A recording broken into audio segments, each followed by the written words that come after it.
time to hop back on the Choco Choo Choo train. Choo choo! All aboard! Blasting us through the universe and into the deepest, darkest, and brightest parts of the soul, and returning you back home to that place of love, peace, abundance, and balance. The journey continues on with the Cacao DJ from Down Under, Dan Koch. And I was basically homeless on a beach in Bondi with $200 cash, and I was literally stripped away of everything. But all I had was the sun, the sea, the earth, and my breath. And I just sat there and I just recreated myself from the ground up. I let everything strip away from me, all of our thoughts of what, you would think an identity was. And I completely recreated myself in my own version of how I would want myself to be. And that's the thing. Like, if you think about it, who are we? If I ask you, what is your personality? At the end of the day, we are just a collection of ideas that we have gathered, some internally and some externally, that we have forged together to say, hey, this is who I am. This is my identity. This is me. But that's actually not reality. Who you are is actually a spiritual being inside a human body having this experience. You can completely change your personality, your identity in a heartbeat. That's why I had no issues erasing my identity. And so that is the reality of who we are. And then from that place, we can change our personality and we can change our identity daily if we wish. Or we can create a healthy identity, a healthy relationship with who we really are. But that really has to come from a place of within, not from, oh, this person expects me to be this person expects me to that, society wants me to be this. No, live life on your terms. This is your life. This is your experience. You are this spiritual being in this vessel for, 80 to 100 years. So you choose what you want to do. You choose where you want to be, and you create your experience. And if you can't make those changes, like if you're in, basically if you have less opportunities, then we are very blessed. I am very blessed. So I have more options and opportunities. But if you don't have those options or opportunities, you also have a choice to come to peace with your reality, accept your reality, and then also not, and then change the reality and focus all your attention on changing that reality. Because that's what I feel like. Some people are really unhappy with their lives. But what is happiness? Happiness is when the external world matches your expectations of how the world should be. And if you're not happy, that's because the external world doesn't match that. And you have two choices. You can either change the external world to match how you want it to be, or you change your expectation to match how it is. And either way, you'll find happiness. Right, because even on this neurochemical level, we get dopamine when our rewards sort of exceed our expectations of what we're going to get. Oh, this is better than I thought. This is more resources, and my needs are being fulfilled beyond what I expected. Oh, let me get more of this. Of course, there's habituation, and that kind of wears off. And then we get serotonin when our status or our place in society kind of rises beyond what we were before, and then we get used to that status. You make $100,000, and then you get used to that. You also habituate with your serotonin and your sort of status in life, and then you want $500,000, or you become a bigger DJ and a bigger DJ, and then you become the biggest DJ in the world. You become a billionaire DJ, pimp daddy, sweet guy. I don't know, and it's never enough because you start comparing yourself to others, and then you fear losing it, and then you wherever we. It's like we get thrown into the world in a certain identity, in a certain situation, and we find our neurochemicals, our serotonin, our dopamine, our oxytocin, and all these things from some almost seemingly arbitrary source. It's wherever we found it. We find ways to escape the cortisol, escape the stress, and we almost like cling to these things because it's like this little teddy bear that we've been given, and we're so scared to find a better teddy bear and actually get better. And we just get stuck to it. We just get stuck to our identity and stuck to our situation. A lot of people never leave their hometown and they never move out. They might go on a vacation as a sort of drug-like trip or something, a little escape, but we never really shed our identity. And I have the same problem now too. And I did move off to Japan and these things, but now I've been in Japan for 12 years and I don't really want to be here anymore. I want to do what you did. I want to go off to, I don't know, somewhere in Southeast Asia or India or Thailand or something, and just focus on this podcast and not be worrying about money and all this stuff. But we fear losing our income. We fear losing who we are, losing our status, losing whatever we have, even if it's not that good. Like, we hate our job, but we don't want to quit it. 100%. And we hate our friends, but we don't want to leave them. We don't want to be off back to nothing. It's scary. And why do we do that? And how the hell did you just, and you weren't just as normal office workers, because normal like little office workers who hate their job and they hate their wife and they hate all this stuff, even they don't leave. But you had a kind of cool life, a sort of semi-celebrity kind of thing going on, and you just left it, and you were like a homeless guy basically. Like people walking down the beach are like, "Oh, look at that homeless guy," you know, Yeah. and they're like running away from you and stuff. No, I'm just kidding. They probably like actually they're probably drawn in towards you because you throw off these positive vibes or whatever. But that's beside the point. Like I don't know. This is inspirational for me and probably for a lot of people. Like what you did there. Cheers, man. Well, thank you. So how did you do that? How do you take that pain, take that initial pain, and like leave your house and go outside into the bigger world?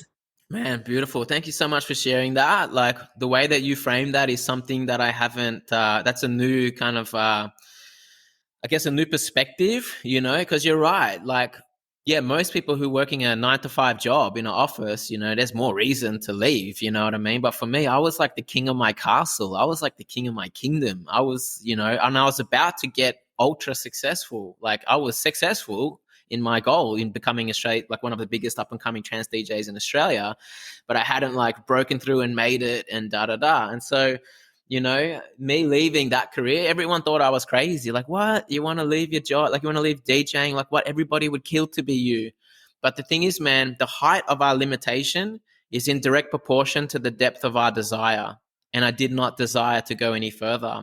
When I warmed up for Above and Beyond, there was like 7,500 people, sold out show, High Sense Arena. My favorite act in the world, my number one act, and I am the one warming up for them. That is a dream come true. So for me, like who else could I play with that is going to make me happier? There is no one. So having the self-realization to be like, okay, cool, this is it for me. There is no bigger high I can chase in this arena. That's done. What else what can I do in this life? And I feel like you're right. Like, man, when we are born, like we are not, even our identity, we don't create it. It is given to us. I am given my name. Yeah, You are as like given your name. Heidegger says, we're thrown into the world, and Yeah, you are given your name. you're thrown. You're just sort of in a situation that you didn't choose. It's what you are. It's your culture. It's your family. It's your genetics, whatever. But we think that that's what it is. That's reality. It's what we've been thrown into, what we're stuck with. Well, you're not stuck with it. That's like a small sliver of who you are. And we just have to Yeah. get beyond that initial pain, maybe 45 days or 30 days or whatever, and just enter into a new world. And that's the thing, man. Like, so we don't choose our name, we don't choose where we're born, we don't choose our parents or anything like that. But what we don't realize is that we do have a choice. We can choose to change, our reality. We can choose to change where we live. We can choose to change our occupation. We can choose to change our body. We can choose to change our minds. We can make so many choices, but it's about having that awareness. And that's the thing. Like I said, people either move towards pleasure or they move away from pain. So for me, how you asked me, how did I do it? I had so much pleasure in going for like, okay, I want to be holistic. I want to be closer to nature. That was pleasurable. There were some pain barriers, but I went through them. Same thing with DJing. Even before I made it as a DJ, there was a lot of pain that I had to get through to become a DJ because, yeah, I really wanted to be a DJ. That was like one of my childhood dreams. But I was afraid of being rejected. Because what if I play a mad set in front of 2,000 people and play one song and everyone clears? Like, oof, that's a lot of pressure. But that fear of being rejected actually blocked me from breaking through the scene from 21 to 25. I couldn't break through the scene because I was too afraid to put myself out there. But then when I became 25 years old, I realized, shit, I'm 25. I'm actually running out of time because most DJs break in at like 21 and whatnot. I'm like, and then the actual pain of regret of never doing it in my life was actually bigger than giving it a shot and potentially failing. And so I thought to myself, hey, if I live my life 10 years, 20 years, 30 years, all the way to the end of my days, and I never give it a shot, how am I going to feel? Ooh, that regret is massive. But then I thought, well, what if I give it a shot and I succeed? And 10 years, 20 years, well, that's amazing. But what if I give it a shot and I get rejected? Oh, well, big deal. I gave it a shot. I got rejected. At least I know I did it. And so that pain of regret actually pushed me through my barriers of my pain of making those changes and actually got me to my goal of that which I truly desired. And I feel like most people don't go for what they want. because they're not super dissatisfied with their life, but they're also not super happy. They're in that middle zone where they're neither happy or sad.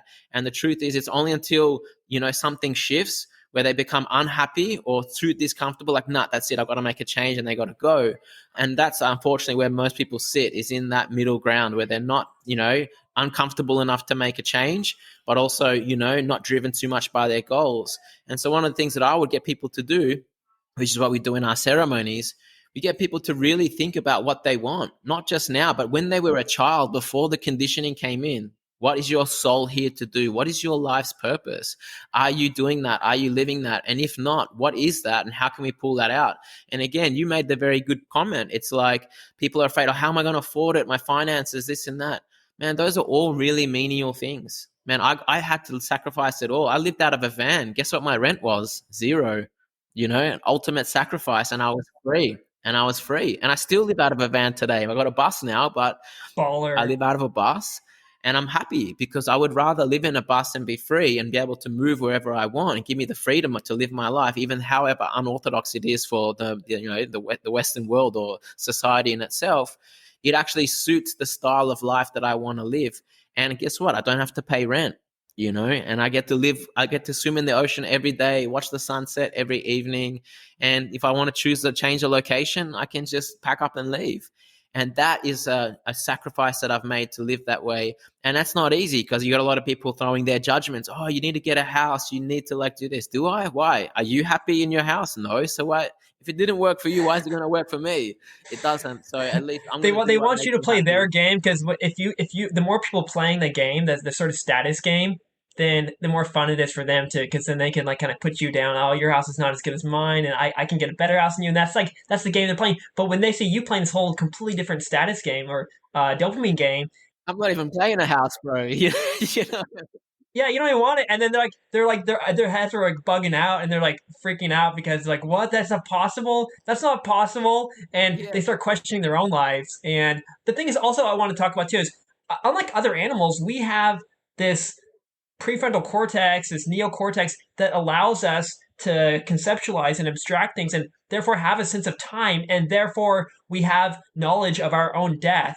And I think that's sort of the deep pain and fear that we're all running away from. And I think there are a couple different ways to deal with this problem.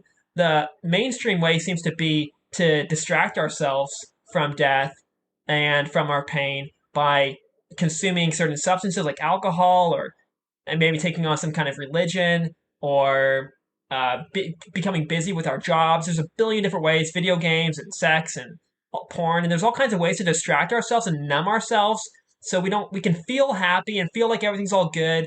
Or there's another way to say, okay, look back at to your childhood and look at who you are, and sort of, it's hard to accept your own death, but if you can sort of accept that, oh crap, time is running out, I'm getting older, things are going to be gone, you have to almost realize that these distractions are sort of numbing you and making you forget about what you really want to do in life. And it's a scary path to go down. It's almost like this dark forest is unpaved and you might die and stuff, but you're going through there. And but that's the only way to find the real you and to live the real life. Or you can stay off in the little playground off here where everyone's playing and it's kind of small and boring, but it's safe and it distracts you. But you have to go into that forest, and if you never go into that forest, you're done. Who cares how many billions you have and how many you slept with 10,000 women or whatever? It doesn't freaking matter because your life was crap. 100%. And that's the thing. Like you said, people are too afraid to make those shifts and those changes because they're holding on to their identity, their friendship circles, their status, all that stuff. But if you are not afraid to let the old version of yourself die, you will never be reborn. Yeah. And that's one thing that we do in our cacao ceremony. So the last one, every new moon cacao ceremony we do is a different theme. The last theme was actually purpose, right? And in that theme, it's a 3-part journey. So we drink the cacao, everybody lays down, and then we play music, and then we do a guided journey, play music, guided journey, play music, guided journey. And so the first journey, where they're all laying down, eyes closed, the cacao's in them, so it's helping them have visualizations, get out of the head and into the heart. The first journey is like, okay, let's go back into your childhood. Because the theme is purpose, it's like, what was the purpose of your life? You know, what did you envision your life to be as a child, this, that, and then to really tap into what the essence of, you know, their spirit is here to do. Then we go on the second journey. Okay, now bring yourself back to the present moment. I want you to come with me on a journey now, 10 years, 20 years, 30 years, to the last year, last month, last week, last day, last hour of your life. If you haven't made these changes, if you're just living the same way, haven't made these changes, in that last hour of your life, what are your thoughts? How are you feeling? Are you happy with your life? Is there more left on the table that you haven't done? What could you do if you could go back in time? What advice would you give yourself? What would you do differently? Are you happy? Are you grateful? Or is there something that needs to shift? Then we bring them back then they actually die. We get them to take their last breath. All right, everyone collectively make one breath and the last breath, and then they die. And then we bring them back to the present moment. All right, now open your eyes. You're in the present moment. That was just a dream. But now let's change paths. Let's say you make those changes now. You've learned everything from that dream. You've learned everything you need to know, the changes you need to make. You know the cost if you live your life that way. Now project yourself 10 years, 20 years, 30 years, all the way to the last year, last month, last week, last day, last hour of your life, knowing that you've made these changes. Now what is your life like? What are some ways to access these patterns of our youth? Because we're these sort of big brained mammals, and the bigger our brains are, the more our neural circuits, our habits, our behaviors, all of these different things are wired in through our experience, and particularly before the age of 8, and then another sort of spurt in our teenage years, usually in high school. So it's the things that cause us pain as children. We're running away from those things throughout the rest of our lives because these are big, myelinated, powerful superhighways, and they control us, and we don't really rebuild such we can't really build such strong roads later in life. Yes, we can change our brains, but those early experiences of what gave us pain, what allowed us to escape the pain, escape the cortisol, but also gave us meaning and pleasure and happiness, and these things we have like actually in our brain, these neural circuits that sort of drive us forward throughout life. I think especially the high school ones. And how do you? It's not that hard to discover them, but it kind of is for some people. They're not aware of what they want or what they're afraid of. So how did you do that, or how do you get people to access those deep parts of themselves from their childhood? Just the way that I was saying, like during a cacao ceremony where there's a safe container, the environment is controlled. We literally are using energy, the energy of the cacao, the energy of the music, the candles, the altar, like everything that we need, getting people into a relaxed state using like the sound bowls, the medicine drum, and then also doing prompting with a guided journey. And, you know, so like when we gave them that journey where back into their childhood, they found out who they were. They remembered why they were here. Then we brought into the present moment. And we brought into the present moment. They're like, oh my God, I've forgotten that. And now they realize they've forgotten it. And it's like, all right, now let's go on a journey to the end of your life if you don't change. And they're like, oh my God, that is like, that's death. I'm already dead if I don't live my life. Then we bring them back and then we send them on a different journey. Now you know the knowledge of your past, why you're here as a child, your knowledge of your future. If you don't make change, what are you going to do now? Whew, change this, change it. And then now project yourself 10 years, 30 years, all the way to the end of your life. How are you looking back on your life? What if you could write a letter to yourself, what would you write? And then they actually take their last breath again, come back to the present moment, and then we pull them out. We actually get them, okay, now guys, journal. And they would journal for like 45 minutes, all the changes I need to make. One person that I know actually went to her job the next day, quit her job on the spot, called up her mother and said, Mum, I'm coming home. I need to save money and save rent because I'm going to start my business. Now she's on the path. Now she's on purpose. I feel like that's what I'm going to do after this conversation with you today. I feel like that's what I'm going to do. I'm like, goodbye, Japan. I'm not going to because I'm not courageous enough. But that's like, I'm like, I got it, dude. Yes, No, yes, no, no, yes. no, no, no, no. It's not. Hey, hang on. Yeah, It's not that you're not courageous enough. You just don't have yeah. enough driving force. So you either haven't created the vision, you haven't made the vision of what you want big enough that it excites you to do it. We feared like running out of money. This fear of money seems to me, I don't know if it's just running through my brain, but it's like, oh, a little bit more just in case, a little bit more just in case. Was that going through your head at all? And how can we stop that? Because that's never going to end. We're always going to want more. Oh, maybe another, a little more, a little more. I reached my goal. I said I was going to go at this point, but I didn't go. And I feel like we all have these money goals. I think money just weirdly controls our life and steals our life force away and puts us in some strange direction that we don't even want to be in, and we end up losing anyway. We end up like not even having reaching the goal in the first place, and we're just screwed in both directions. So how do you just like overcome that fear of running out of money? Well, it's not money that controls your life, it's your perception of money that controls your life. I'm completely content whether I have 100 grand in the bank or $0 in the bank. It makes no difference. My lifestyle does not change because I don't need external things to validate my experience. I just need to wake up and know that I'm breathing and be able to walk and move around and be like, cool, this is my experience. I'm alive, man, because I don't need external things to validate my experience. I just need to wake up and know that I'm breathing and be able to walk Yeah. and move around and be like, cool. You're alive. You're alive either way. You're alive and you're good, and you're more alive than the people with all the money. 100%, man. You look at there's a lot of rich billionaires, and why do they get there? Because they're trying to fulfill a gap. They're filling a need that they need to have more, that they're not enough with what they have. So therefore they need more. And that breeds greed.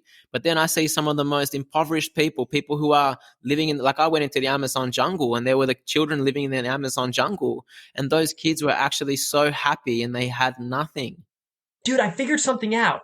When you drink cacao, it's almost like an inner bath or something where it cleans away all those fears, and it takes you out of that flight mode and into this sort of safe, social, connected mode. And that allows us to see parts of ourselves, parts of these deep parts of ourselves from our childhood and who we really are and with each other. And it's like we're so gunked up. It's like we intentionally distract ourselves, or it's like a weird kind of procrastination or something. We gunk ourselves up with alcohol and fill our schedules up with these junky meetings and hangouts and stuff just to distract ourselves. We run away from solitude, from silence, and all these things. But cacao is this. There are other substances, but cacao somehow like it like cleans it all away for a minute, and it lets you sort of have this blank slate where you're like, oh, I'm not scared anymore. Oh, everything's okay. And so you can see everything and connect with everything more clearly. And I think before I ask you that question of how do you get people to see all that, now I'm kind of seeing it. It's not just this verbal mental meditation exercise of being like, oh, look at your past and think about yourself. Because when we normally do that, we can't really see it because we're too gummed up with artificial fake foods and these life draining substances and things, this energy. We're like this dark, we're like filled with dark matter or something, like weird. It's like gray, black matter running through us. We're like all like frozen. And then the cacao sort of like colors us back up and it clears all that away and it makes us alive again, or sort of just brings us back to that sort of neutral space where we can see things more objectively. And I think that cacao is a key part of that whole process. Might be other ways, but it's not alcohol, it's not coffee, it's definitely not sugar or gummy bears or any of that stuff. So is that what's going on? Man, so there's an ancient Mayan legend that states that whenever there's an imbalance between humans and nature, cacao makes its way out of the jungle to open our hearts and restore the planet to a state of harmony. So with that legend, what is that stating? Whenever there's an imbalance between humans and nature, whenever the scale is tipped where humans are destroying nature, cacao makes its way out of the jungle to open our hearts and restore the planet to a state of harmony. It saves us. Yeah, when we're in our own minds, again, we seek that we are not fulfilled and we start collecting, we start destroying, we are in lack, so we need this, we need a house, we need this, so we destroy things to take it. When we are in our hearts, there is nothing that we need. Everything is provided for. The same thing with your money story, your story around money. Oh, I don't, maybe a little bit more, and then no, that's fear based. How about having faith in the universe that you are guided and the universe will give you everything that you need if you just trust in it and start that journey? You walk on your path and everything will find you. It's another belief. And if you believe that, it'll happen. You are not going to find your opportunities. in the four walls of your apartment. You're going to find the opportunities when you are living your life on purpose. And the only thing is that sometimes people have a little dream, and it's a little dream. Oh, I'm doing this, but I would really love to do this. But it's the dream is the smaller part of their life. No, your dream should be the biggest part of your life. And every person that you meet, everything that you do should be somewhat contributing to the actualization of that dream and of that vision. And if you're not living your life according to your dream or your vision, whose life are you living? And when you realize that, you have to do a daily practice to be like, okay, cool. Like, what is my dream? Who am I? Why am I here? What is my purpose?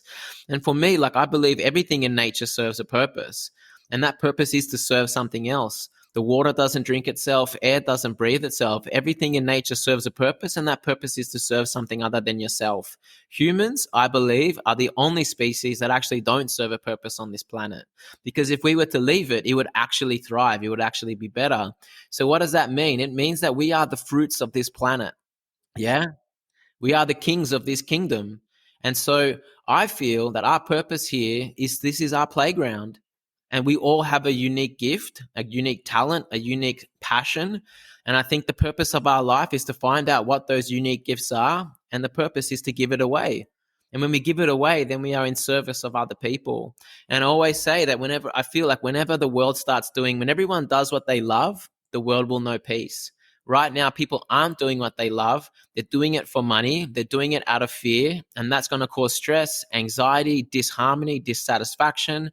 But when someone's doing what they love and they're in that genius zone and they're loving what they do, why are they upset? There's no reason to be upset. Why are they going to be worried about money? They don't care about money. When I do what I love, I don't care if I get paid. I'm going to do it, because I love it.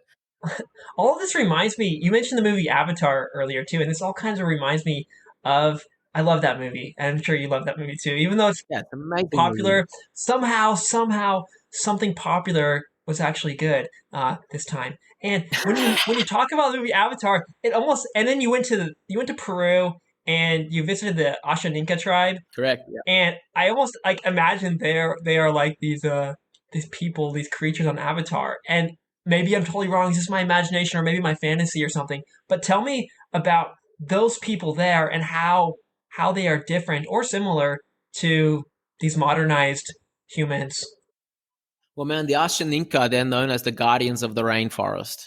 And so, they're commercializing cacao as a means to preserve their land, protect their culture, protect their way of life. And that's why I chose to work with them. So I went into the jungle. It was like a 16-hour bus ride, 7-hour canoe ride down the Amazon. And there's over 300 families that grow and cultivate our cacao in the wild under the forest canopy.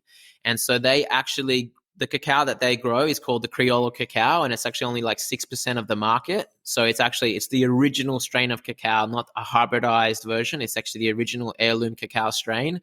And that particular cacao requires shade for it to grow. So therefore it requires the rainforest.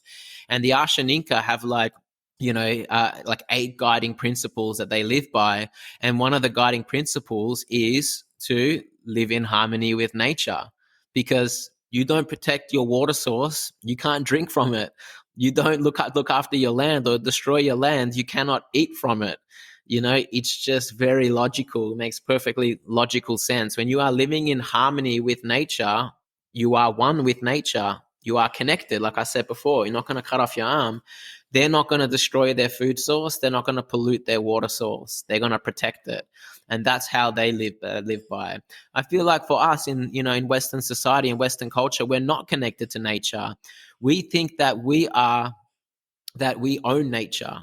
I mean, how that's the most like ridiculous thing I've ever heard, that we could actually own nature by paying money. Oh, I'll give this person money and now I own this. What do you mean? You don't even own your own. Bizarre. It's like what the heck are you talking about, dude? You make no sense. It's like that makes no sense, right? And I think it goes back to that sort of presumption that I don't know where we got this. Like, it probably goes back to Descartes or probably back into the early Christians or somewhere. But at some point, we came up with this brilliant idea that we are separate from nature. And then whenever you separate yourself from something, it's either a friend or an enemy, basically, and or you try to control the other things and try to make yourself bigger and these things smaller. And it seems like this is what we've been doing with nature. Nature's not become this enemy, but sometimes, or at least something to be controlled, or something that we can extract from to make ourselves bigger. And it doesn't matter with that because that's not us. But when you realize that is you, then you realize how much you're screwing yourself over I know, in these small habits of eating I this know. junky food that's like Exactly, man. Imagine like we're living on a river. Would you go upstream and pollute that river or stop that river from flowing when you know that your family is drinking from it? No, if you found someone else doing that, you'd be like, dude, what are you doing? You're gonna pollute our waterways. Why are you burning down our forest? It gives us air for us to breathe. It gives us food for us to eat, shelter above our heads. Like, what are you doing? It makes no sense. And for me, it's not necessarily friend or enemy or anything like that. For me, it's about the ego. So the ego just thinks of the I and thinks that everything else is separate. And the ego's primary objective is to protect itself. And so it's in fear. It wants to protect. Everything is a threat. And so it wants to protect itself. And so therefore, oh, I'll destroy this rainforest. I'll kill this animal and I'll create protection for myself.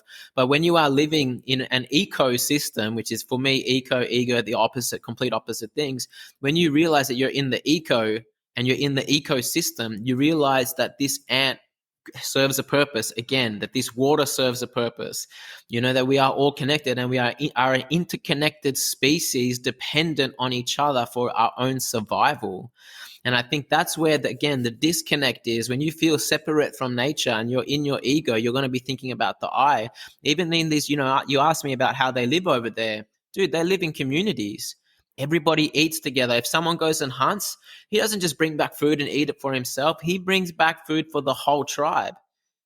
So imagine we're talking about hunting in tribal ways, but what is the modern day, version of hunting? Making money.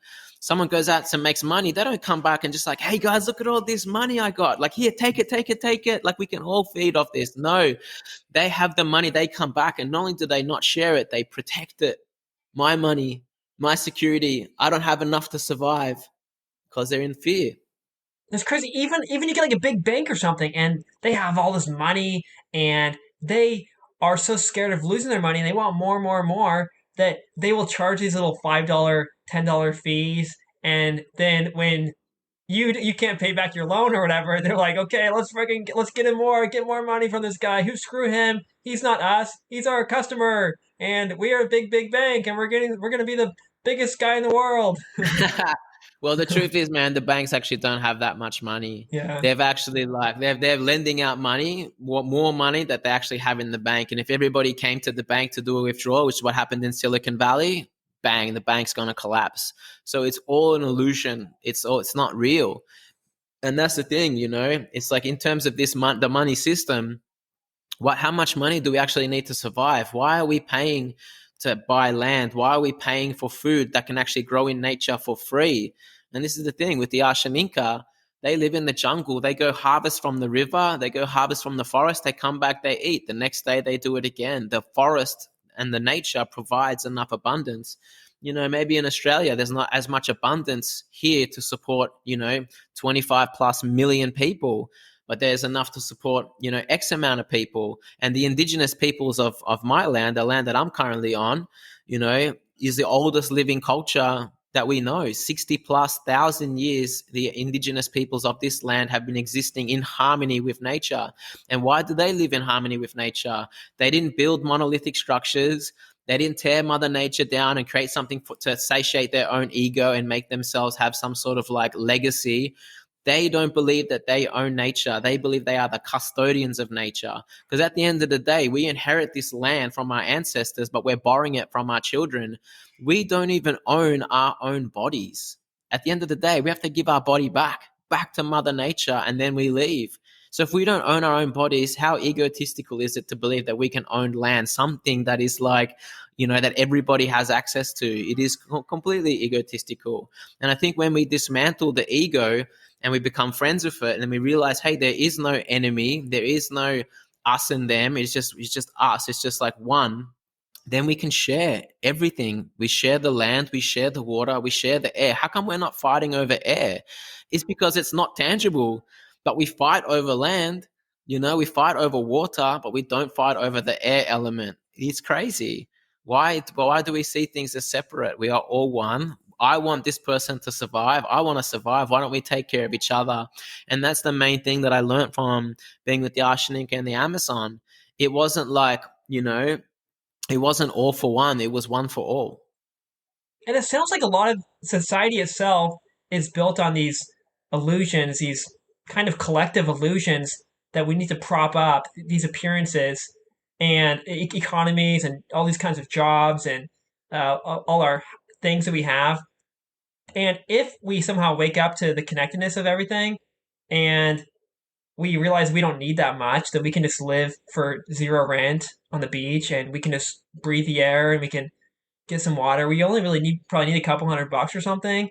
And then the whole system would just collapse or something, or like many parts of it would, like you said with Silicon Valley Bank and a lot of these banks and other companies and even countries. Sometimes they collapse because it was all an illusion in the first place, or it was 98% illusion, and all the junk, all the extra little frills on top, we realized we didn't really need. And once enough people realize that, that whole part of the system falls apart and back to where it's supposed to be.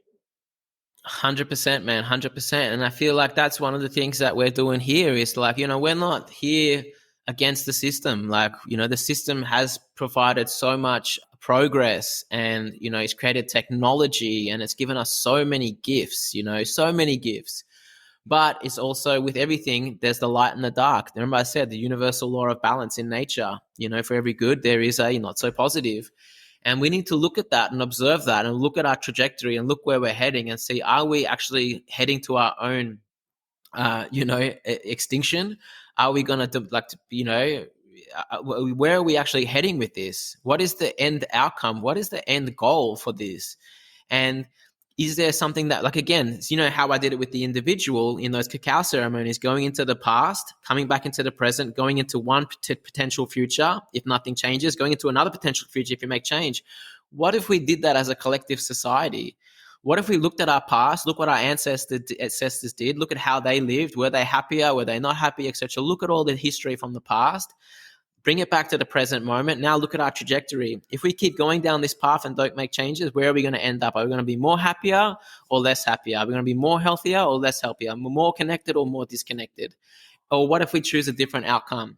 And then what if we choose that goal of harmony, that goal of, existing within a community where we take care of our elders, where we revere our elders because they are our ancestors, And what if we take better care of the children? What if we take care of our food systems, of our water storages, and actually have healthy food, organic, vitamin-rich food with rich in vitality, and drink water that's fresh and clean and have clean and pure air.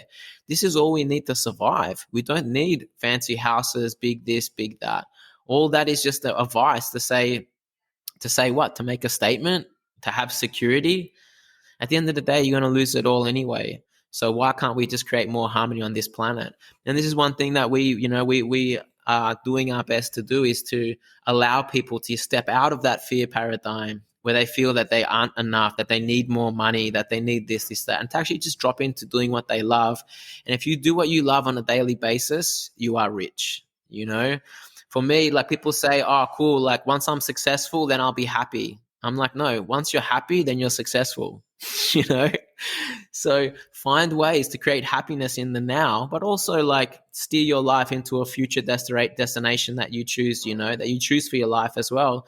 And as long as it doesn't cause, harm to other people, and it's not at the expense of the planet or the expense of other people, if you can create a state of harmony, then that's beautiful.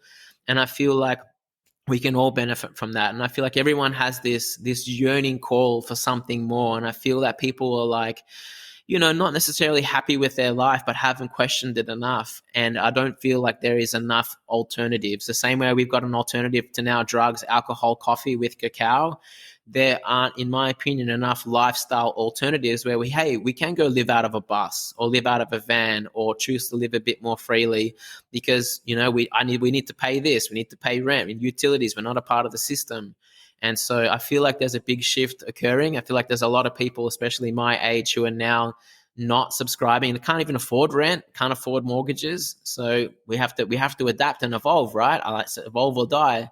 And so now we're like living out of vans, being a bit more free, and it's actually opening us up to different possibilities. Like, how else are we, limiting our lives with our perceptions, and how can we take those limitations off, dream big from our own soul, and create the vision of our life that we want and live it. Just as there are these cycles in the day between light and dark, and these hormonal cycles in our bodies, and these seasonal changes, uh, can we zoom out further? And are there these almost like era changes? Like 100%. in this century, people are more uh, connected with nature and they have higher vibration. And then this century or this decade, they're dropping into a different frequency. And is that true? And if so, where are we in this like larger historical cycle? Yeah, look, I totally believe in that. I believe, like, again, in the micro, so the macro, so within, so without. So, Yeah. every day we can fluctuate. Well, we have to wake up and we have to go to bed.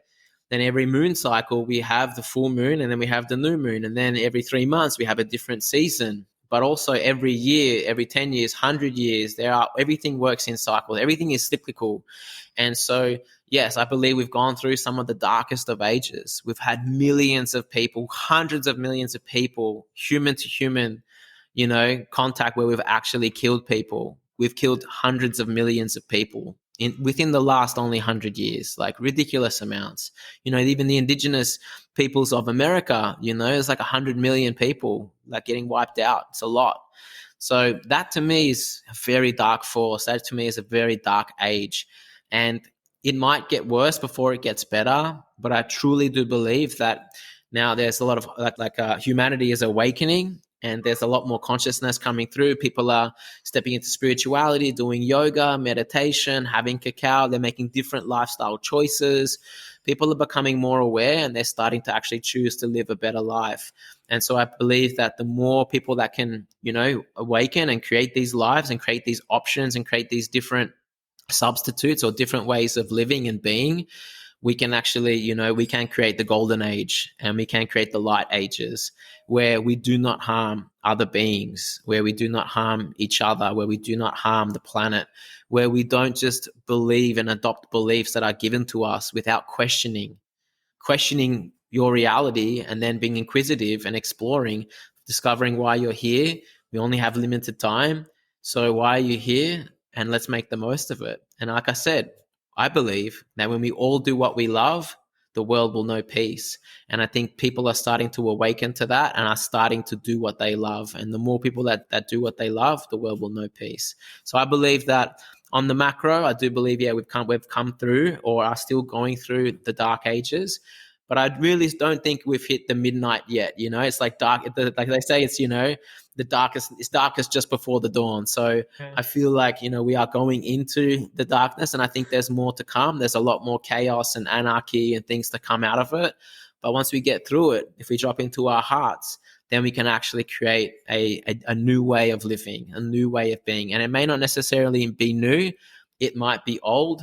Or for me, in my personal opinion, my personal goal or dream would be to have a balance of both, a balance of the ancient ways of thinking and modern technology, a balance of everything, because like I said, everything in nature in balance. And so Yeah. I think bringing those things together, where we have technology but we also have ancient wisdom and teachings and values and guiding principles, then I think that we can create harmony with the planet and literally restore the planet to a state of harmony.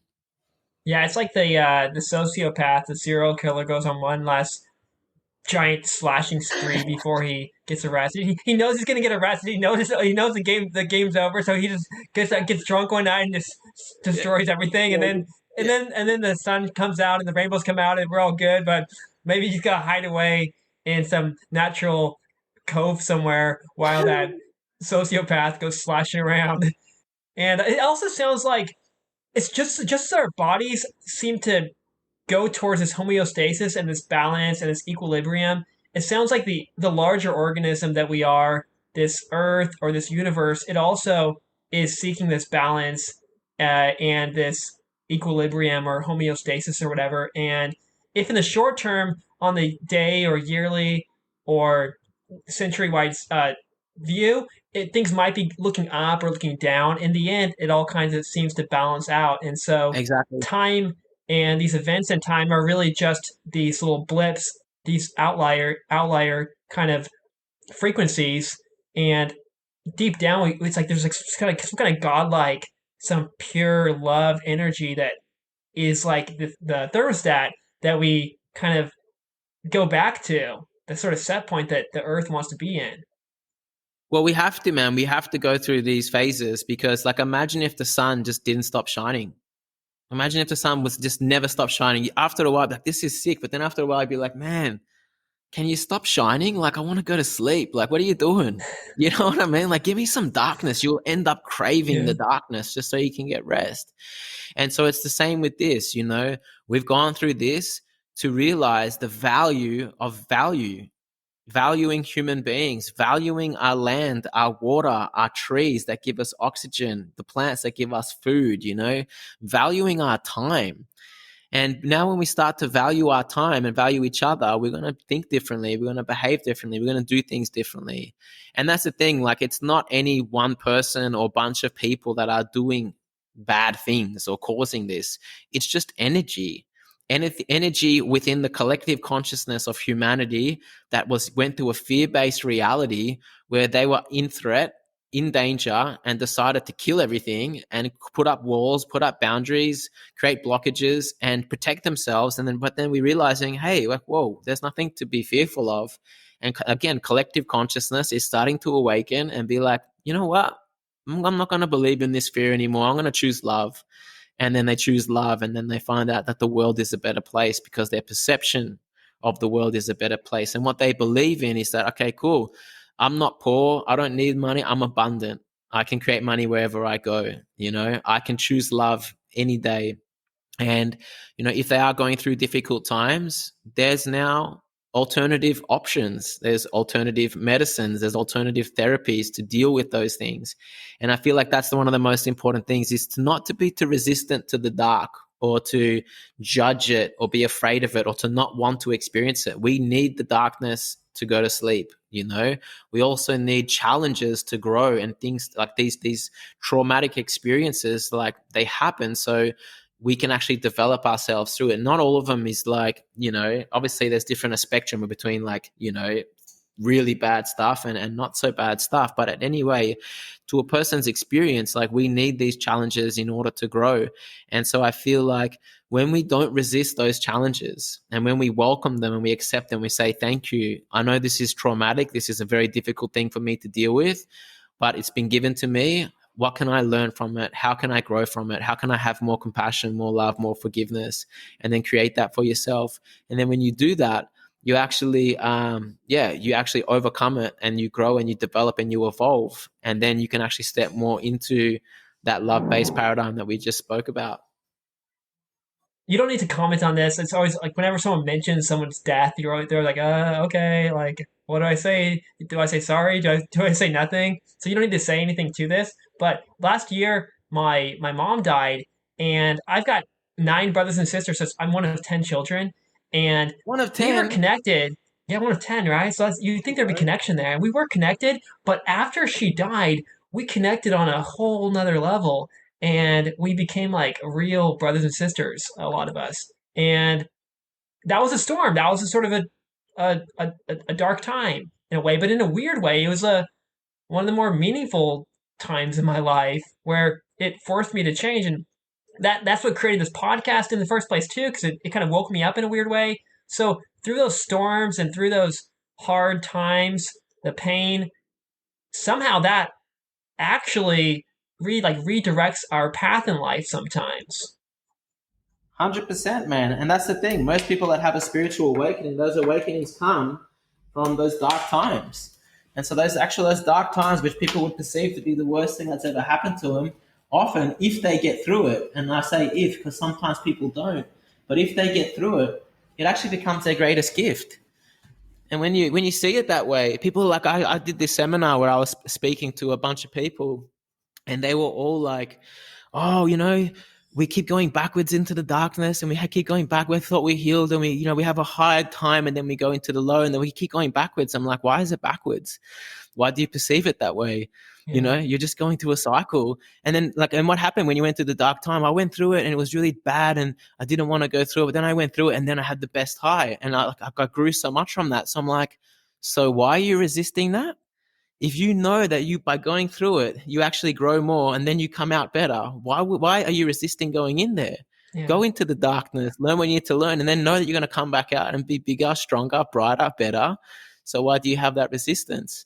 And all it is the perception of how we relate to that thing that's happening. Everybody wants the highs, but they don't want to experience the lows. For me, I'm the opposite. I'm like, cool, if I have a high and I'm on a really nice ride, I'm like, this is sick.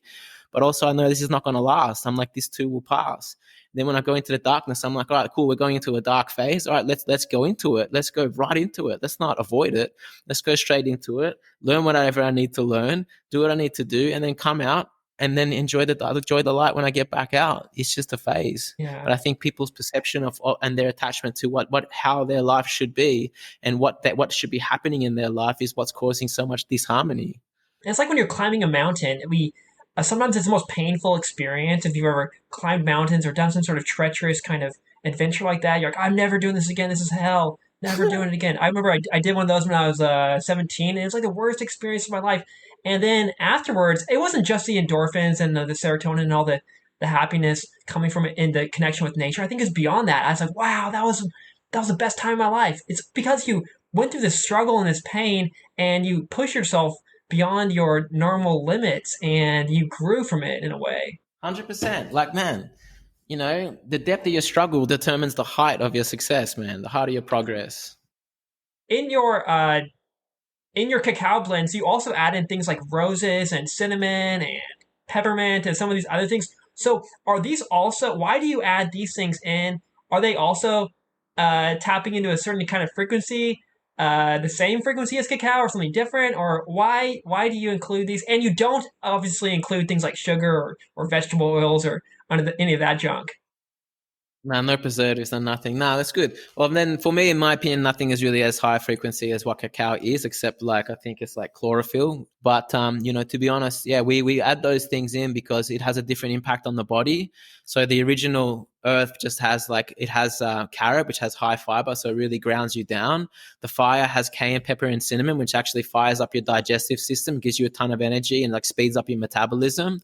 And then you've got rose, which with love, which has the rose petal powder, which actually helps. It's actually an antidepressant, helps you open your heart, so you actually, you know, a bit more balanced in terms of your mood. And then you've got vitality, which has matcha and mint, and that's actually really good for the mind because they're two stimulants, so they actually switch your mind on. So it's very good if you want a coffee replacement. And then we have ceremony, which is 100% pure ceremonial grade cacao, which really like helps you open up and tap into spirit. So you know, each flavor represents a different element: earth, fire, water, air, spirit, and they all serve a different purpose. So depending on whatever you need for the day or your mood or whatever's lacking, you can actually turn to the cacao and utilize it and use it as a tool to rebalance yourself, to focus, and to give yourself whatever you may need, whether it's more energy to get stuff done or to just ground yourself down after a hard day's work, or if you need more energy with fire, or just to open your heart. You know, we can, there's something for everybody to enjoy. Going back to this whole cycle thing, is there an ideal time of day to consume cacao and times not to consume it? And also in ways to consume it and ways not to consume it. So we have a little chart that we're going to release soon about the best times to have cacao. Basically, you can have cacao from pretty much from morning till 2 hours before bed, depending on your body, depending on your dosha, depending on your constitution, because some people, cacao can be really stimulative and it can stimulate people. So definitely not best for those people to have it before bed. But for other people, it can actually be quite relaxing, especially those people that have a lot of coffee and stuff during the day. Some people will actually have cacao to help them sleep. So, you know, you can pretty much have it any time of the day, but you just got to work with it and find out how your body responds to it, whether it stimulates you or whether it relaxes you, and then choose the flavor that is best appropriate to that mood and to that whatever the mood you desire. Back in the day, like from about the 1650s until the late 1700s, in London and around England, they had these chocolate houses. And have you ever thought about making something like that yourself, or do you think those might make a resurgence? Man, so we actually started maybe 3 years ago with a sacred cacao bar. We opened up a little sacred cacao bar where it was like, you know, a cacao bar. Basically, you come in, it's like a cacao cafe. All our flavors we had like made hot, cold, shake, smoothie, and then we also did like ice cream as well. So we did ice cream in those flavors too. Everything was refined, sugar free. And yeah, but we were way ahead of our time. So do I believe that this is going to come back? Of course, 100%. It has to. It's the only way. And if we're not the ones doing it, someone else is going to do it. But I'm pretty sure we'll probably end up doing it as well. So the more the merrier, in my opinion. Real quickly, can you like we've talked about like high frequency foods and low frequency foods and substances. Can you just like list off some other high frequency foods or substances or plants or animals or whatever, and some low frequency ones? And low doesn't mean bad, but can you get into that just a little bit, just to So there's a chart. If you get anyone does a quick Google search, you'll have more data and more information. But basically, anything that's alive is higher frequency. Anything that is dead is going to be low frequency. So actually, animal flesh and things like that actually does lower your frequency. That drops it down. Anything that's alive, like fruit, vegetables, greens, things like that, is really high frequency. So yeah, like wheatgrass and things like that is super high. Chocolate is super high. Blueberries. Anything that's high antioxidants as well. So acai and many other things that are just like found in nature that hasn't been super hybridized and altered is going to be the highest frequency food. Obviously, the sun as well, receiving energy from the sun, like getting a couple of hours of sunlight or at least 20 minutes of sunlight a day is going to completely change everything. Barefoot on the earth, one of the best things that you can do. It completely rebalances your body and removes any kind of like, negative energy that you might be having, that makes you feel more grounded, balances the free radicals in your body and, creates a bit more harmony in your body. Going for a swim as well in beautiful water, like ocean water, the salt, the magnesium, it's super beneficial.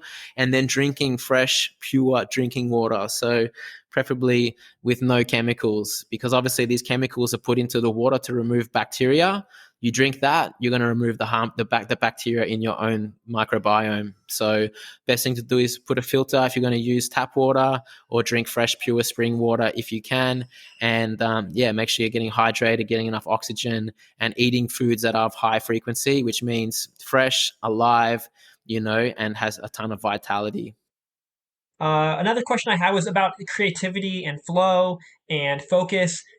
I know people use caffeine to increase their focus, and I guess in small degrees it might increase their creativity and flow, but it can also be a detriment if you take too much. How does cacao increase or decrease our creativity or focus or flow or any of these other positive sort of brain states that we want to be in? Yeah, so I don't like to shame anything. I still drink coffee. I think I got a little coffee here anyway. So I use it as a tool sometimes. But you have to understand the impact on your body. Everything can have a positive impact and a negative impact. For me, it's about increasing the positives and minusing the negatives. But if I'm doing a big day of admin and numbers, I'm not a fan of numbers. So I don't really want to be in my heart to do numbers. You know what I mean? So sometimes I wish we got a whole day of numbers today. I'll utilize coffee because it does takes you out of that art mind and puts you more into that logical, rational mind and like, okay, getting stuff done, adrenaline. So I'll utilize it as a tool.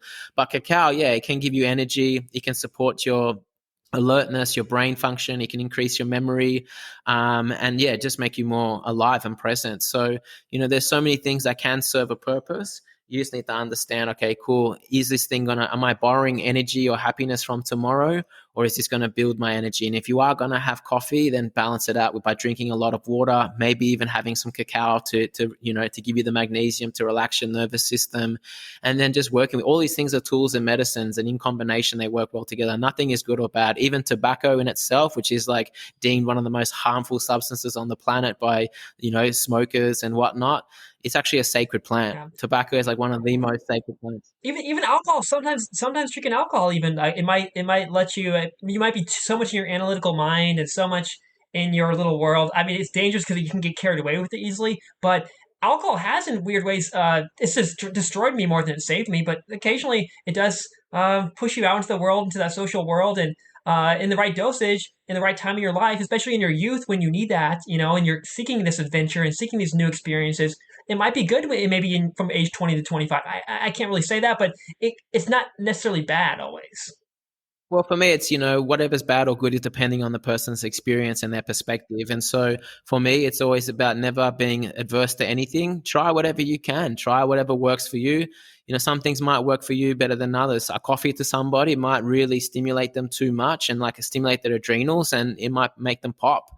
So some people don't have stimulants at all. Some people actually, they might benefit of stimulants depending on what they need to do or etc. So it's about, again, that connection with those substances that you're taking, and an understanding of the positive and negative effects of such substances, and then also knowing which substances to combine it with to actually create the outcome that you desire, and then assessing whether there's a cost involved with that. Are you going to have to pay that back, or are you, and if you are aware that you're going to have to pay it back, like I know me having this coffee, I'm probably going to get tired later today, but that's cool. I've timed it at the right time so I can actually go to sleep tonight and it's not going to impact me tomorrow. So I know that if I stay up all night and I work through the night, I'm like, well, I have to pay this back. So then I pay it back the next day or whenever I need to. Everything in balance, like we said, everything in nature in balance.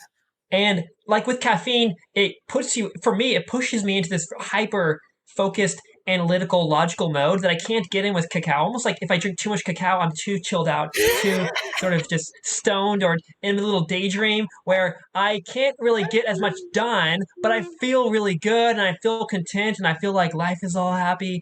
But I get more work done actually. I think with cacao you do get work done. You can focus, you can do all that stuff, but it's all about the balance and about what's your current goal in this moment, in this year and period of your life, or Absolutely. in this time of the day or whatever. Well, like I said, creating the right combinations. So if you want to get the work done, you can have our Vitality blend, which has matcha and mint. Matcha is the raw form of green tea and actually is higher in caffeine, but it doesn't have as much negative side effects as the caffeine in coffee. So when you put that in with the cacao and also have the mint, which is another stimulant, but also makes the flavor taste good, you could probably be more productive from a heart-centered place than not so. And so, depending, you might reach for the coffee one day to do the work that you don't want to do. Like me, when I do admin and numbers, I don't want to do that work. So I need the extra stimulant, but I have it with the cacao as well to balance it off. But then if I'm doing the work that I love, a cacao is fine because I get enough energy from the passion and desire to actually do what I want. I actually don't need anything. I know you got to go soon. I got two or three more questions. Yeah. One. It's not a big question, but caffeine definitely does attach to those adenosine receptors and does disrupt our sleep. The falling asleep and staying asleep and getting quality of deep sleep and all of that. Does cacao affect our sleep? And how does it, if it does? It does. It does, but it probably does so more so in a positive way because of the richness of the magnesium. It relaxes your nervous system, which allows you to quieten the mind and then go to sleep. But again, like I said before, there's a caveat with that. You got to just check your constitution and how it benefits you. It's going to be different for everybody. Like I said, some people have it just before bed and they tell me it's their nighttime ritual. For me, I don't do that because if I have it at night, I'm going to be buzzing. You know what I mean? So that doesn't work for me. So, cacao is actually known to improve sleep quality, especially for those who have a lot of stimulants. But it doesn't do that for everybody. So my best bet would be to, just check out different flavors, check out different things, different times, and, be diligent. Assess whether you had a good sleep or a bad sleep and assess whether you feel better or feel worse and work your way from there. Right, and everyone has different sensitivity to caffeine and theobromine and all these things. And the half life, whenever you look at the half life or the quarter life of things like theobromine or caffeine, there's a range. Yep. And beyond this range, there are these outliers. So some people might digest and get all the caffeine out of their system really quickly, and others, Yep. it might take them a whole day. Yep. Yeah, exactly. It depends on what you're eating, what you're doing, your mood, your everything. Yep. Back in the Mayan and Aztec days, they had these sort of their versions of cacao parties, which I think were much wilder and more divine than yours. Yours are probably pretty divine and pretty magical, but I can't imagine. I don't know how much you know about these ancient sort of Mayan and Aztec cacao ceremonies and rituals. How are your cacao parties similar or different from those? So for us, I guess the only similarities is the cacao that we're using, the method in which we have the cacao. No human sacrifices? Nah, no human sacrifices on this one. Not yet, anyway. Um, but yeah, we have it in nature. Similar format. But it's very hard to say because it's such an ancient practice. We really don't actually know what they were doing back then with it. So for us, we haven't done anything to recreate anything or copy anyone's processes Yeah. or protocols.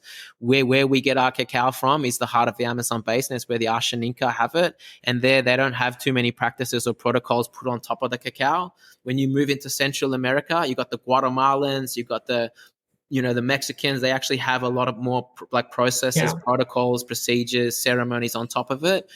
We didn't want to interfere with that, so we went straight to the source, straight to the Amazon, where it's like there's no imprint, it's clean, and we've been given permission by the Ashaninka to use the cacao in whatever way that we feel necessary, and we do it in our own sacred way. So our processes, our protocols is something that we've has come through us organically. We haven't written down and tried to figure it out. We just started doing it with ourselves, and it just grew organically and it evolved into its own thing. And it seems to be very well received. We've been doing parties and ceremonies here in Australia, but also in Switzerland and, other parts of the world. Like I said, we're going to be going to Nepal to do it there, India, and in other countries. And so now whatever we have created or whatever has come through us is now being very well received, especially in these modern times.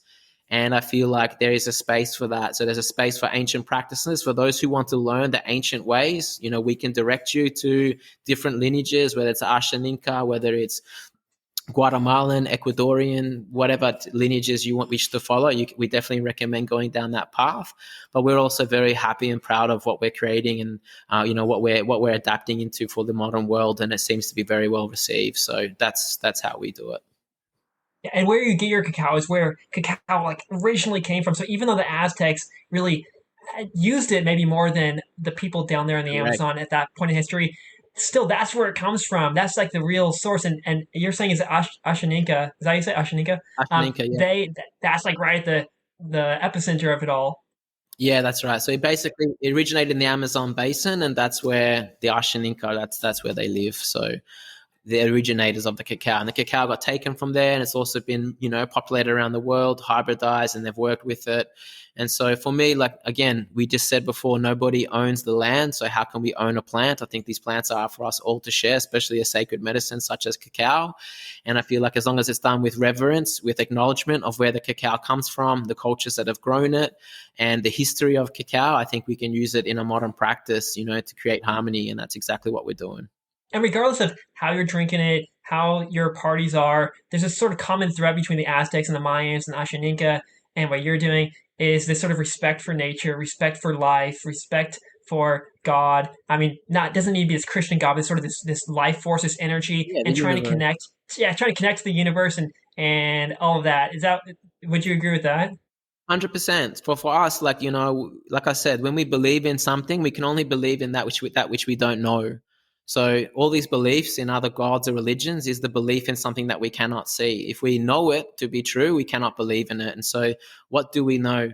We believe in different religions, different gods, etc. But we know that what is the one thing that I know for sure? I know what for sure that we are on this land. We drink the water, we breathe the air, and we eat from the soil. So these are things that we know we can definitely all agree on. And what our cacao does and what we do in our ceremonies is we connect people back to that which we know, which is back to Mother Nature, back to the elements. And then from that place, when we have ceremony and we connect to spirit, you connect to spirit in whatever way you want, whether you call it God, Krishna, this, that, whatever. You're talking about the same person, just with a different name. We're talking about the same source. And that's what we're trying to do. We're trying to bring down those barriers. Oh, my God created this, but then you believe in your God, and then we have a fight. No, it's the same God. We're just coming at it from a different angle. And when we believe in that, then we'll create peace. And that's exactly what we're doing. We don't put names with, it's not a religion. It's just connecting people to the land, which we all know, and then connecting to that source or that spirit or whatever you want to call it. Yeah. And we can celebrate your God, my God together because it's still the same, it's the same thing, just a different name. And you call it energy or the Holy Ghost or prana or chi or whatever, but it's some sort of something there, Whatever you right? want, man. Universe, spirit, great spirit, rock and conquer. Yeah, I call it, yeah. Just do your thing. Use your language. Language is not important. It's the overall like underlying reality before the language came along, right? 100%. Last thing is I've looked at your website and I see all the different cacaos on there, and I think a lot of people are going to be tempted to go to the cheaper option and go to iHerb or go to Amazon, and your prices are very realistic, Thank but they're you. just like a smidge higher than you would get on Amazon or iHerb, Yeah. obviously, because it's a quality thing. And I think you've already answered this question, but why is it worth going to your cacao? We're kind of summing things up now. Going to this cacao from Sacred Taste instead of just buying some random one on Amazon or iHerb. Well, it's funny, you can go online and you can actually buy it from Amazon, or you can get the cacao that's actually from the Amazon. You know what I mean? And so our cacao, That's a good one. you know, yeah, and so our cacao actually originates from the Amazon. It's the original cacao strain. There's only 6% of it in the market. So it's like the purest cacao on the market. But also we've sweetened it with superfoods. So it's a complete drink. You might find the cacao ingredient, just the cacao ingredient by itself cheaper. That's fine because it's as long as it's a good source of cacao, as long as it's like wild crafted, ethically sourced, sustainably made, not grown on a farm or a plantation, we're grown in the wild under the forest canopy. We're all about it. We support many other cacao brands, many other cacao businesses because we are here to support the mission of cacao to create that state of harmony. So any cacao is good as long as it's done ethically, sustainably, regeneratively. Now, the reason why we can validate our own pricing is because where we've sourced it from, not many people will get it. Like I said, 16-hour bus ride, 7-hour canoe ride down the Amazon. So it is grown in the Amazon basin, wild crafted, but also it's 100% organic, sweetened with superfoods. So carob, lucuma, and a little bit of coconut blossom nectar. So most other brands, if it's a bit cheaper, they might be 50 to 60, 70% sugar. And it makes no sense to mix nature's most nutrient-dense superfood with sugar. So that's why ours is different. And so, when people support our brand and support our product, they're not just supporting us as a brand or a community. They're also supporting the Ashaninka. They use the money that we give them for their cacao. They use it to preserve their land, protect their culture, protect their way of life. They use it to get their land titles back so that we're actually growing, the diversity of the rainforest and the expansion of this cacao, which is, like I said, requires the rainforest to survive. The more we can put our money into that cacao, the more that it's going to protect the rainforest and the more that cacao market of 6% is going to grow. So it's actually better for the people in the Amazon, but it's also Yeah. better for the Amazon. And then in return, it's better for you. Is it good for Amazon.com? I'm just kidding. And one last thing. What? No, okay, they're gonna come. They're gonna come blasting. They got these jets like blasting down the rainforest. Oh, Like, no, man. no, we don't want. No, I'm just kidding. No, competitor, and they just burn it down for like $10. No, I'm just kidding. But in general, a lot of cacao either comes from the Amazon, comes from places like Peru, or the other place is West Africa, and the way it's grown is. I know we got to go, but one last thing. No, man, let's go into this. Yeah. Yeah, because this is really important because people are just gonna like people don't understand. They do, but they might not, and they must understand this. Yeah, even if they don't buy your cacao from this tribe, from this company, in general, it's better to buy it from any company that's sourcing it from Peru or Yeah. from that general region instead of like the Ivory Coast or somewhere like that. Can you get into that just a little bit? Yeah, so cacao has a bit of truth, pun intended. And basically, there's over 1 million children in slave labor producing cacao, most of it in Ghana and Africa. And that's where a lot of the cacao in the world comes from. So most of the chocolate in your, chocolate sweets is from that. And it's actually used like there's 1 million children in slave labor. And so when you support that, when you buy that cacao, you're supporting that.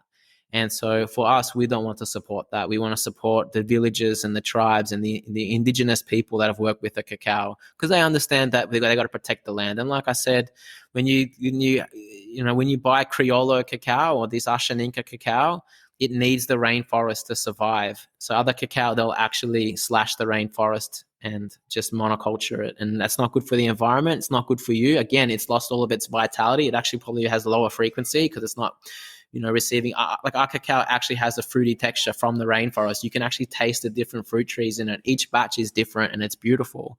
If you can't taste the fruitiness of your cacao is probably grown on a farm or a plantation. And so we've got to be really mindful, about the dark history of cacao and where our cacao is coming from. And we're not afraid to share that story.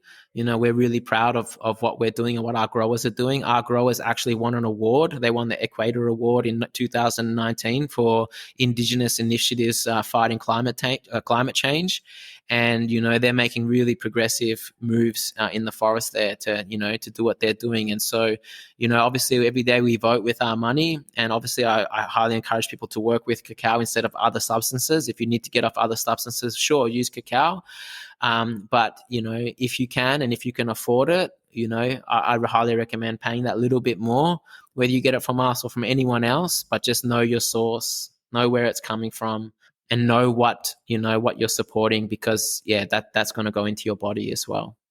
The saddest thing is when people think they're doing something, and it's very common, sad phenomenon where people think they're doing something good for their body and something good for their larger organism, this universe, and instead they're doing the opposite, and they wake up sick and dead, and the earth's all on fire and all that, and they're like, "What? I thought I was doing something good." So a couple other mistakes I think people make, and maybe you have some more, is there's this Dutch cacao that comes from the Netherlands. I guess it's processed in a weird way. That motorcycles, ambulances, and freaking love of the city.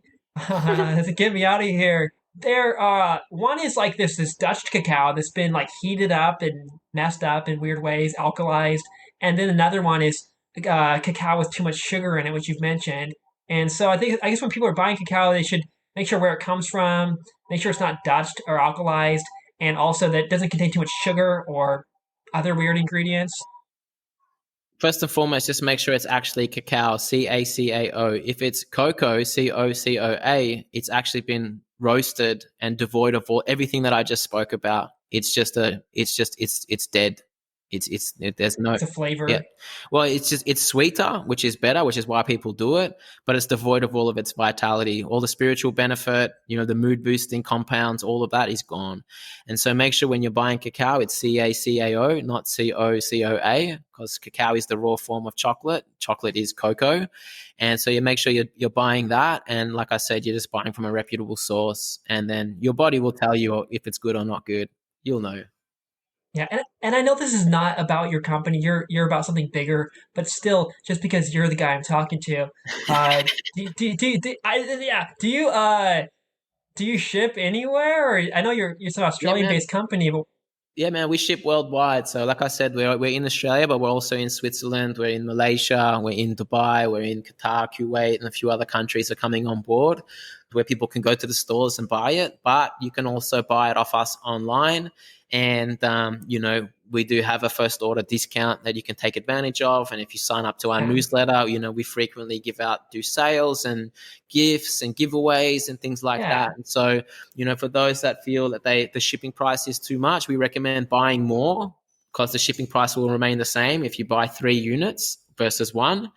So if you want to make the most of your shipping, buy 3 units and send it out, or buy a full gift pack and send it out. But then you can use it. It's got a 2-year shelf life, so you can use it for a couple of years to come. And then often we give a 10% discount or whatever to make up for the shipping costs and stuff like that. But I do recommend trying it. It will change your life. It most certainly did change mine. And you have to experience it to try it. So we'll try it to experience it. Definitely worth a shot. I mean, it's about 25 to $30 for 250 grams or something like that. Yeah, for in American dollars, yeah. American dollars, yeah.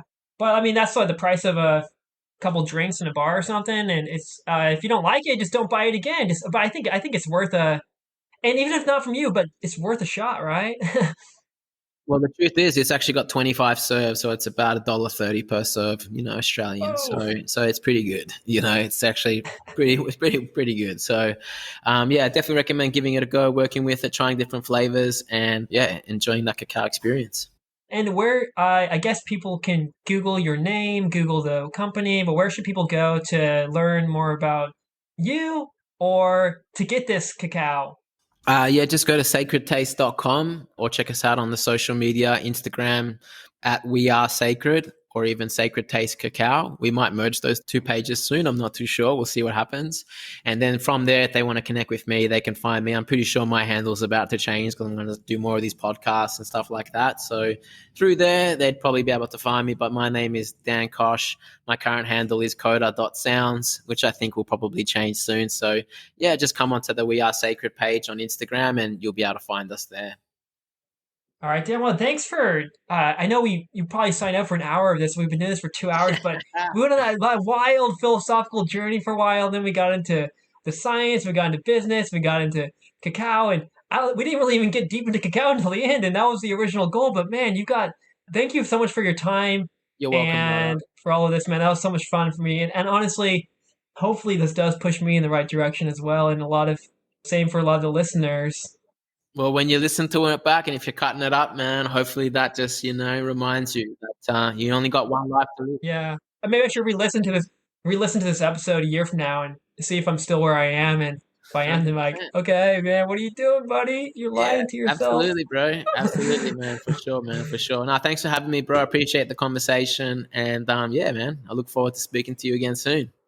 Yeah, thanks, man. Keep in touch. Ciao, All right. bro. See you, man. Later.